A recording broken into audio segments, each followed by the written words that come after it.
Sir இப்படி வந்து சும்மா நிக்கிறதுக்கு எனக்கு ஒன் டே லீவு கொடுக்கலாம்ல சார். கடைக்கு கஸ்டமர் யாருமே வரல. கடையில வந்து ஈ ஓட்டலாம் சரியா, ஆனா வீட்டுல லீவ் போட்டா யாரு துப்பு தருவா? ஏன் சார் இப்படி நகரேட்டை மட்டும் எகிரிக்கிட்டே போகுது? இங்க பாருங்க, நம்மளும் வேலை இல்லாம இருக்கோம், அவங்களும் நகை வாங்க மாட்டேங்கிறாங்க.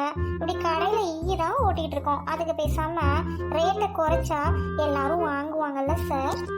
ஏய் கம்முனு கொஞ்சம் வாயை மூடிக்கிட்டு இருமா, வேலைக்கு உழ வச்சிடாத. போங்க சார். வாங்கம்மா வாங்க, வணக்கம். வணக்கம் sir. Welcome madam. Welcome sir, welcome madam. அந்த சேர் கொஞ்சம் எடுத்துட்டு வாப்பா.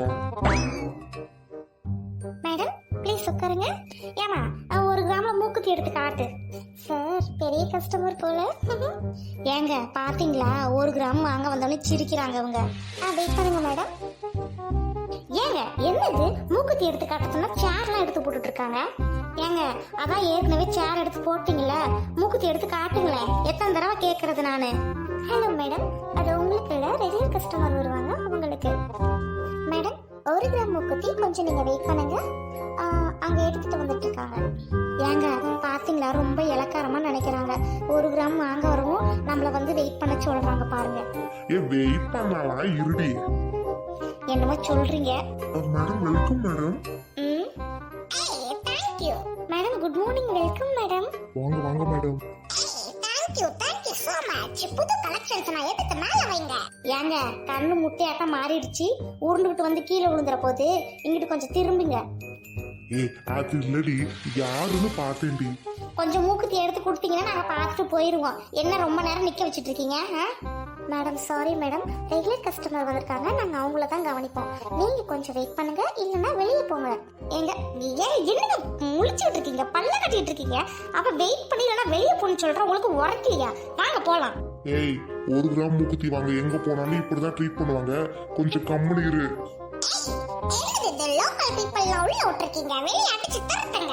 ஏங்க பாத்தீங்களா, அவன் ரொம்ப ஓவரா பேசிட்டு இருக்கான். நகைக்கடையிலலாம் வந்து இந்த மாதிரி கத்தாத ராக்கு, கேவலமா நினைப்பாங்க. ஏங்க நம்மள கேவலமா நினைச்சனாலதான் கேவலமா நடத்திட்டு இருக்காங்க. உங்களுக்கு இது புரியலையா? வாங்க வெளியே போலாம். எக்ஸ்கியூஸ் மீ மேடம், நீங்க கொஞ்சம் வெளியே வெயிட் பண்ணுங்க. ஏங்க நீங்க வேணா இங்கேயே மானங்கிட்ட தெரிஞ்சு இருங்க, நான் போறேன். ஹலோ, ஏய் புது கலெக்ஷன்ஸ்லாம் எடுத்து வை. இதோ மேடம். மேடம் இது பாத்தீங்கன்னா பிளாட்டினம் இயர்ரிங்ஸோட வருமா? ஏய் ஐ டோன்ட் லைக். சார் இன்னொரு டிசைன் வந்திருக்குல, அதை எடுங்க சார். மேடம் இந்த மூணு கலெக்ஷன் இப்போ வந்தது madam. Wow it's so beautiful. ஏமா அந்த மூக்குத்திக்கு எவ்வளவு நேரம் நின்னுகிட்டு இருக்கோம், எடுத்து காட்டினா நாங்க போயிடுவோம்ல. Madam please understand, regular customer வந்திருக்காங்க, அவங்களுக்கு தான் நாங்கள் ஃபர்ஸ்ட் அட்டென்ட் பண்ணுவோம், அவங்களுக்கு தான் ஃபர்ஸ்ட் ப்ரிஃபரன்ஸ் மேடம். ஏய் வாட் ஃபன்னி. மூக்குத்தி என்ன ஒரு 2 கிராம் இருக்குமா? அதெல்லாம் வாங்கமா இந்த கடைக்கு வர்றாங்க லோக்கல் பீப்பிள்ஸ். சீ. ஹே லேடி, நான்சென்ஸ். அறிவு இருக்கா? என்ன பண்றீங்க? அவங்கள போய் அடிக்கிறீங்க. வெளியே போமா ஃபர்ஸ்ட். ஏய் என்னது இந்த மாதிரி ஆளுங்களை எல்லாம் உள்ள விட்டுட்டு இருக்கீங்க? அவ வேற என்ன தொட்டுட்டா? அவ எந்த பாத்ரூம் கழுவிட்டு இருக்காளோ? என்ன இப்படி பண்றீங்க? ஐயோ sorry madam, please sorry madam. Sorry madam, sorry madam. ஓ என்ன சாரி, அசல்ட்டு சாரி சொல்றீங்க? ப்ளீஸ் இந்த கலெக்ஷன்ஸ் 3 பேக் பண்ணி கொடுங்க. ஓ இது மேடம், நீங்க வெயிட் பண்ணுங்க மேடம், கவர்ல வெயிட் பண்ணுங்க, நாங்க எடுத்துட்டு வரோம். Okay sir. நான் கூட பயந்துட்டேன், மேடம் எதுவும் வாங்காம போயிருவாங்களோ, டார்கெட் அச்சீவ்மெண்ட் பண்ண முடியாதுன்ட்டு பயந்துட்டேன் சார். கொஞ்ச நேரத்துல எனக்கு பயமே வந்துருச்சுமா. ஏங்க நம்மளாம் நகையே வாங்க முடியாதாங்க? சச்ச அப்படியெல்லாம் இல்லம்மா, நான் உனக்கு நகை கண்டிப்பா வாங்கி தருவேன். எங்கெங்க வாங்குறது? மாதம் 18,000 வாங்குறீங்க, வாடகை 8,000 போயிடுது, அதுக்கப்புறம் வீட்டு செலவுக்கு ஒரு 2-3 போயிடுது, பிள்ளைங்கள படிப்பு செலவு, துணிமணி செலவு, சோத்துக்குன்ட்டு அது ஒரு செலவாயிடுது. அப்புறம் எங்கெங்க நம்ம வாங்குறது? நகைய அநியாயத்துக்கு ரேட்டு விற்கிறாங்கம்மா, என்ன பண்றதுன்னே தெரியல. அட நம்மள விடுமா, நம்ம பிள்ளைங்களுக்கு தாம்மா என்ன பண்றதுன்னு தெரியல. ஏங்க நகை இவ்வளோ ரேட்டு இருந்துச்சுன்னா ஏங்க இதுக்கெல்லாம் போராட்டம் பண்ண மாட்டேங்கிறாங்க? எல்லாரும் வாங்காம இருந்து போராட்டம் பண்ணுனா கண்டிப்பா குறைப்பாங்கங்க. நம்ம ஆளுங்களுக்கு நகை மேல இருக்கிற மோகம் அதிகமாயிட்டே தான் போக ஒழிஞ்சு யாரும் வாங்காம இருக்க மாட்டாங்கம்மா. எனக்கு ஒரே ஒரு தாலி கொடி போடணும்னு ரொம்ப நாளா ஆசைங்க, ஆனா அது இனிமே நடக்கவே நடக்காதாட்டுக்கு. ஏய் ஒரு கல்யாணத்துக்கு போனா கூட கழுத்தை பார்த்து தாண்டி மதிப்பிடுறாங்க, அதுக்கு முன்னாடி வாங்கன்னு கூட சொல்ல மாட்டேங்கிறாங்க. ஏய் உங்களை நான் எங்க பார்த்தேன்? ஏய் ஏய், அந்த நகைக்கடையில பார்த்த லோக்கல் பீப்பிள் நீங்க தானா? உங்களுக்கு வீடு கூட இல்லையா? நீங்களாம் எதுக்கு அங்க நகைக்கடைக்கு வர்றீங்க? ஏங்க நீங்க பணக்காரங்களே இருந்துட்டு போங்க, நாங்க லோக்கல் பீப்பிள் ஏழையாவே இருந்துட்டு போறோம். இப்ப அதுக்கு என்னங்க? ஏய், சொந்தமா வீடு இல்லாம இப்படி ரோட்ல படுத்திருக்க உங்களுக்கு நகைக்கடையில என்ன வேலை? என்ன மாதிரி விஐபிஸ்லாம் எப்படி கடைக்கு வர்றது சொல்லு. எங்க அம்மா அந்த காலத்துல ஒரு மூக்குத்தி எடுத்து கொடுத்தாங்க. என்னை கட்டி கொடுக்கும்போது அந்த மூக்குத்தியோட சொர காணா போச்சுங்க. அதோட கொஞ்சம் காசு போட்டு நல்ல மூக்குத்தியா எடுக்கலான்ட்டு வந்தேன். ஏய், நகை விற்கிற வேலை என்னன்னு தெரிய மாட்டியோ? உனக்கு நாளைக்கு 1 கிராம் 10,000 போகுண்டி. ஆனா நான் லட்சமா சம்பாதிக்கிறேன், அதனால நகை வாங்குவேன். நீங்களாம் நகை கட்ட வாசப்படிய மட்டும் பார்த்துட்டு போங்கடி. நீங்க சொல்றதும் சரிதாங்க. நாங்க ஒன்றும் லட்சமா சம்பாதிக்கல. நகை அப்படின்றது லட்சமா சம்பாதிக்கிறவங்களுக்கு தானாட்டுக்கு. எங்களை மாதிரி ஆளுங்களாம் வாங்க முடியாதட்டுக்கு. எங்களை விடுங்க, எங்க பிள்ளைங்களை கட்டி கொடுக்கணும்னு எங்களுக்கு ஆசை இருக்கும். சிறுக சேர்த்து வைக்கலான்னு போனா சம்பளத்தை மீறி விற்கிதுங்க. இனிமே நாங்க எப்படி எடுப்போம்னு எங்களுக்கே தெரியல. ஏய், உங்களுக்கு நகைக்கெல்லாம் லாய்க்கு இல்ல. இப்ப நான் எவ்வளவுக்கு பர்ச்சேஸ் பண்ண தெரியுமாடி?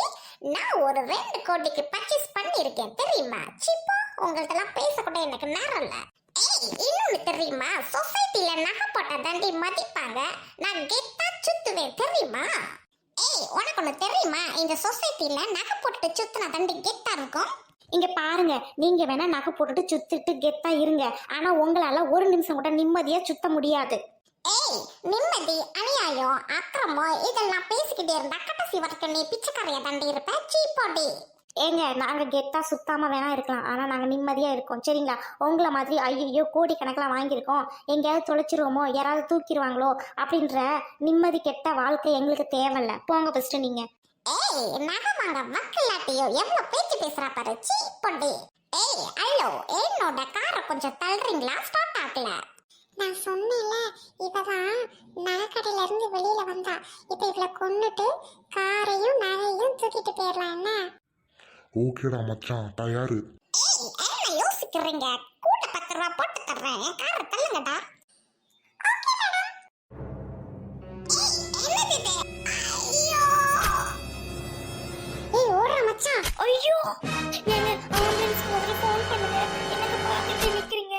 மேடம், நீங்க எந்த ஊர் மேடம்? சொல்லுங்க மேடம், உங்க வீட்டுக்கு நான் சொல்லி அனுப்புறேன். இல்ல வேண்டாம், நான் பொழைக்க மாட்டேன். உங்களை ரொம்ப கேவலமா பேசிட்டு அதுக்கு தான் கடவுள் கொடுத்த தண்டனை.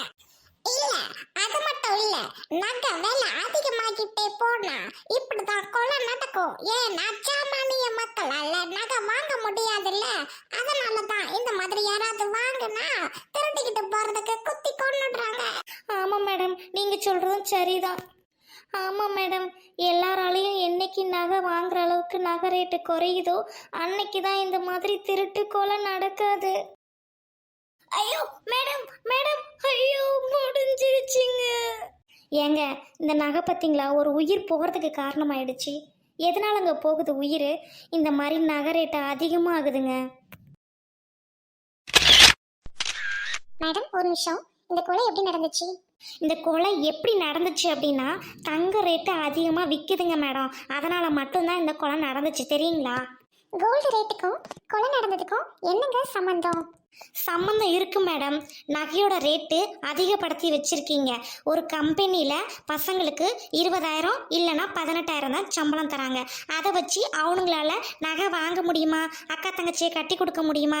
அதனால தான் என்ன பண்ணுறானுங்க, வண்டி எடுத்துக்கிட்டு இந்த மாதிரி கழுத்தையும் காதில் இருக்கிறதையும் பிச்சுக்கிட்டு அலையிறானுங்க. அப்படி வரலையா குத்தி கொலை பண்ணி போட்டுட்டு நகையை திருடிக்கிட்டு போயிடுறானுங்க.